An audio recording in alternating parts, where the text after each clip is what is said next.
You wanted it, and you got it." She sat on a bar stool, sipping a vodka and Coke, and waited. She glanced carelessly at her watch and noted that her friend was already 15 minutes late.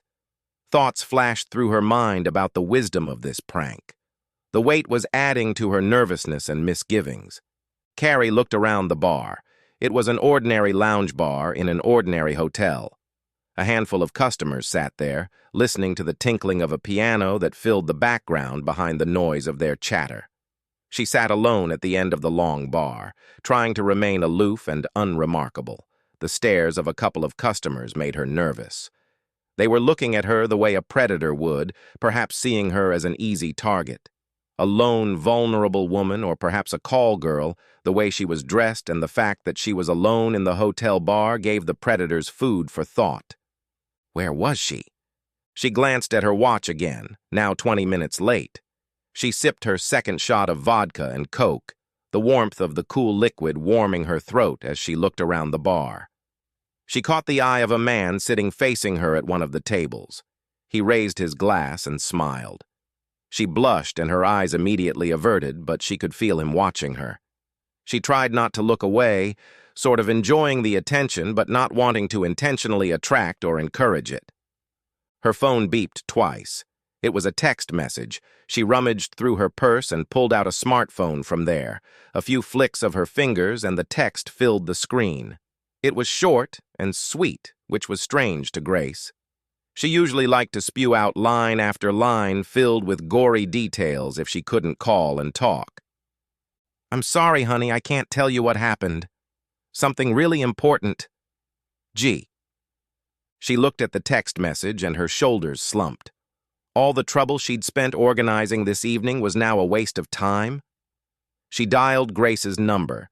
She waited and a beep sounded in her ear, but it sounded unanswered for a few seconds. Then it cut off. She tried again and got the usual message that the number could not be connected. She left a message for her friend. "Grace, call me. Why the hell is it so important to screw things up at this late stage? Call me!" Carrie tossed the phone back into her purse.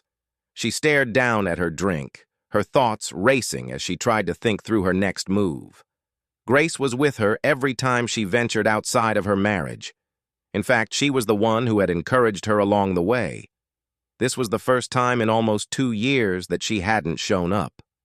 What the hell was so important, and more important than what they had planned for tonight? She felt angry and frustrated. She hadn't had love for a week or more, or had it been longer? She tried to remember. Well, maybe it had been longer because she couldn't remember being with Gary. But that didn't matter, did it? Carrie was 33 years old. She had already been married for 8 years to Pete, who was 2 years older than her. They had met at a mutual friend's party one Christmas and hit it off. They dated for a little over a year before realizing it was serious. A year later, they were married. Their careers were just starting to blossom, so they decided to leave, starting a family for a few years. Maybe that was the decision that had brought Carrie to this situation now. She took a sip of her vodka and noticed the man still glancing carelessly in her direction. This time she smiled back at him, just a fleeting smile, but enough for him to see. She knew how to play this game, and she wondered how long it would be before he approached her. She licked her lips slowly, knowing he was watching her, and a vicious thought flashed through her, making her heart beat a little faster and a tingling started deep inside. Her friend Grace was left out of the picture for the time being as she set off in pursuit of the unknown guy. She sipped her drink, thinking again about how she had gotten here. Her husband Pete was away for a couple days for work.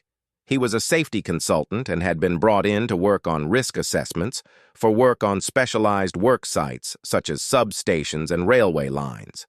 He traveled regularly around the UK and also made occasional trips to Europe. It was these trips that gave Carrie the opportunity to lose her way.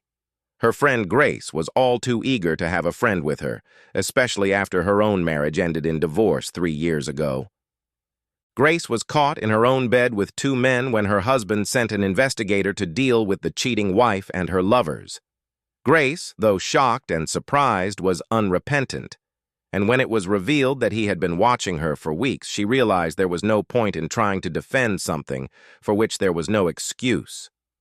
Her divorce went off without fireworks, though it did have an impact on the fact that she was able to maintain her connections. It was then that Carrie supported her, and as a friend felt it was right to offer her that support. After the initial shock and aftermath of her divorce, the two friends began to meet for dinner from time to time. These forays soon took advantage of the fact that Carrie's husband, Pete, was away, so there was no need to come home early. The evenings were fun. They acted like single women together, and Grace encouraged Carrie to let her hair down and have a little fun. She remembered the first time it happened. They were at a club they seemed to use pretty regularly when a couple of guys hit on them. Drinks were pouring down by the river. There was a lot of flirting and dancing with lots of body contact. Carrie noticed that Grace was really into it when the guy she was with covered her lips with his.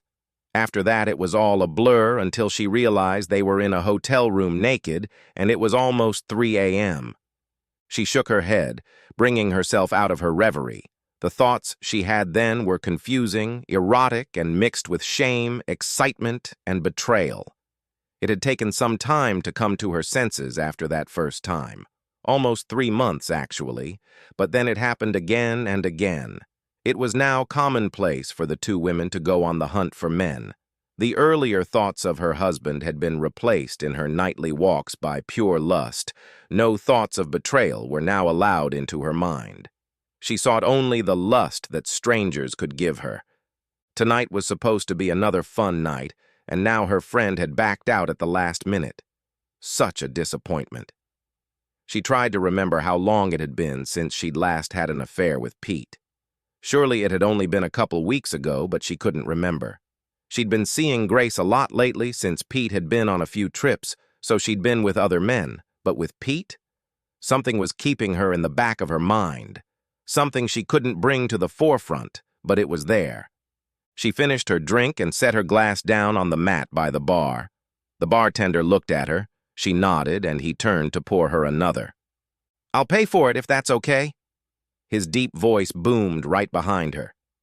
She turned around and saw a man. He was about 5'10", short hair the color of salt and pepper, and he looked slim and trim, confident, with deep brown eyes. Carrie felt drawn to this man's intense gaze, as if he was already with her. She felt a shiver of pleasure and realized that he was the one she wanted tonight. Arousal swept over her, and she felt it. He noticed it too. "Put it on my tab." The bartender nodded and stepped back. He had seen it all before. A single married woman and a seasoned catcher preparing for seduction. It made him cringe, but he thought sometimes women got what they deserved. This girl looked like a player herself, which in his eyes made the situation even worse. There was some poor guy at home or somewhere else who thought she was out with a friend or sitting at home pining for him. Yes, it disgusted him that people could betray so easily. It was obvious the man was making his move, and his signs of attention were well received. He turned away, wiping his glass, and watched the scene unfold. The next hour passed in the usual chase routine. The bartender watched the couple play out their roles. The stalker flirted and pushed her buttons, and she flirted back, laughing at his clever speeches. Gifting him with her smile and something else, they slowly enveloped each other. Carrie completely forgot about Grace as her admirer teased and flattered her. The heat was building up inside her, and she really needed it. She thought back to the last guy. When was that? Oh, yes. It had been that young guy at the Hilton. Grace had introduced them to the two guys on a sales trip. Yeah, it was a fun night. It occurred to her that she remembered her nights with strangers and not Pete. That had been weird. She was brought back to the present when her admirer put his hand on her knee. He gently stroked her knee as they chatted, and she wasn't sure how long he'd been doing it, but it still felt good. The bartender watched the man approach. Step by step, he was gaining her trust. He could see it, and there was only one way it could end. They all knew it too. After another round of vodka and Coke, Carrie was tipsy enough to relax over her chosen one. She slid off the stool and melted into his arms as he hugged her tightly and imprinted a friendly but firm kiss on her lips. The bartender watched as the kiss was reciprocated. He knew the next step would be his number. The man waved to the bartender as he set his glass on the bar mat and left a banknote under the glass as a tip. With a quick movement, he picked up their glasses and put the tip in his pocket, smiling grimly as he watched the couple head toward the lobby. The kissing had begun in earnest in the elevator on the way to his suite. Now his hands were gently but insistently caressing Carrie's buttocks and breasts. He was in control of the situation. The chase was almost over, and now he had his prey in his hands. Carrie gasped as his lips covered hers, seeking her tongue and releasing the lust inside her. They staggered to his room, kissing each other, giggling as they almost tumbled out the door.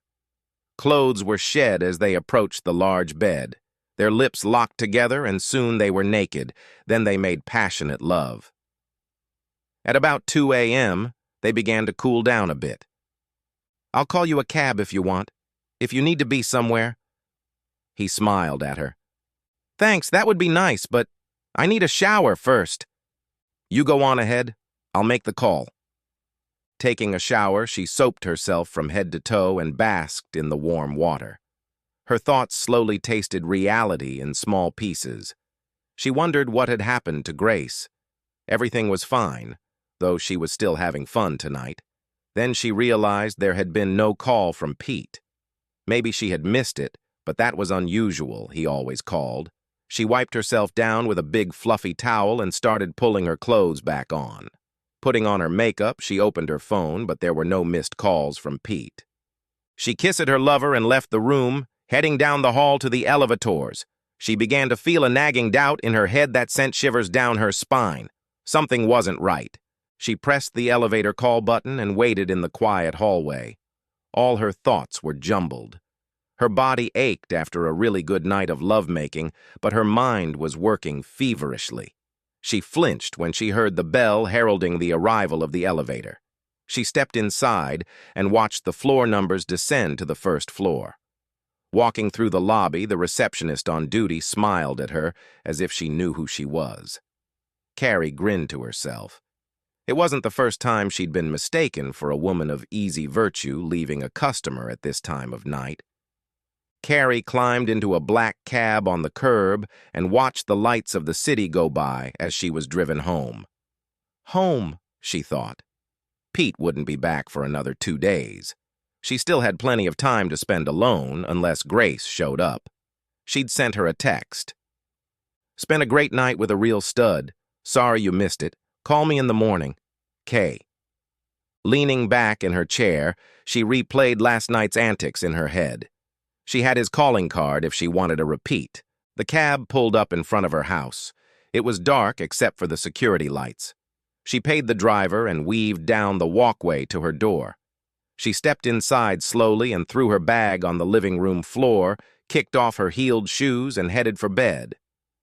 Carrie felt the pounding in her head intensify, which never stopped, seemingly continuous and insistent. She tentatively opened her eyes and looked at the clock next to her bed. The noise was coming from behind her front door. It was 8 o'clock in the morning. She struggled to get out of bed, threw on her robe, and headed towards the source of the noise. As she approached the door, she heard a voice. "Carrie! Open up! It's me, Grace! Open up!" Okay, I'm coming." She opened the door, and Grace burst right past her. "Is he here?" Grace turned and looked at her friend. "Carrie, is Pete here?" "No, of course not. He's not here. He won't be back for 2 days. Anyway, what happened to you last night?" Carrie turned around to fill the coffee maker. Grace grabbed Carrie by the shoulders, turning her around, and looked into her eyes. "Carrie, he knows. Pete knows. He knows everything. I don't know how, but he found out, and he's the reason I couldn't go last night." "What? What do you mean he knows? He can't know. How could he know?" That feeling came back again. Something was wrong. Wrong. He knows. Her thoughts were racing as Grace mumbled something to her, but Carrie wasn't listening. Grace shook her awake. "Carrie, he was at my house last night." "What? That can't be right." Grace shook her again. "He was, and he knows. He has dates, names, pictures. He even has the videos he showed me." No, that's impossible. How could he have all this?" "I don't know, but he does. He showed me some of it on his phone." "Oh my God. No, it's a nightmare. He can't. He just can't." The realization of this was already starting to creep into Carrie's mind when there was a knock on the door. Grace headed for the door and returned with a grim expression on her face. "It's for you." She plopped into a chair at the kitchen table. Carrie looked up and saw a middle-aged man behind Grace. He stepped forward. "Are you Carrie Franks?" he asked. "Yes, I am," she replied in a shaky voice. He handed her a large envelope. "Thank you, ma'am. You have been served." He turned and headed straight for the door. Her fingers ripped open the envelope, causing its contents to spill across the table. There were a few photos and a couple of CDs. Carrie shuddered at the evidence of her infidelity. There was also a letter from Pete. She looked at his handwriting on the envelope and, trembling, slowly opened it. "Carrie, now you know that I know everything and really mean everything. A while back, I found out what you and your douche friend were up to when one of the guys you two made love to mentioned his night with the two girls. He was so impressed that he took some pictures on his phone. Well, that was a start. Only you know how long it lasted. Anyway, as soon as I found out, I stopped making love to you. Did you even notice that? Don't worry, cheater, you're about to get hurt. I sold the house first, so you have maybe a few weeks to get out of here. No, I don't give a shit about the courts or anybody else. You want your share? You should have found it first. There's nothing left in the bank. I took it all. Do I care? No, you wanted it and you got it. I've emailed a compilation of your most photogenic photos to everyone we know. The send button is due at 9:14 a.m. this morning. No, there's no stopping it. Everyone at your job will know about it by 9:01 a.m. I'm sure of it. You had fun having fun with your slutty girlfriend. Well, now you may have to get really professional about it. I loved you once, but ever since I found out, you've killed every feeling I ever had for you. But I'll survive. I'm leaving, so good luck tracking me down. By the time you do, I'm sure there won't be anything left to fight for. I've taken what I need. The rest is all yours." Grace watched as her friend slowly settled to the kitchen floor, and the life just flowed out of her, like air from a deflating balloon. "He left me, Grace. He's gone." Grace watched her friend and replayed in her mind her own moment of realization years ago when she realized what she had lost. The end.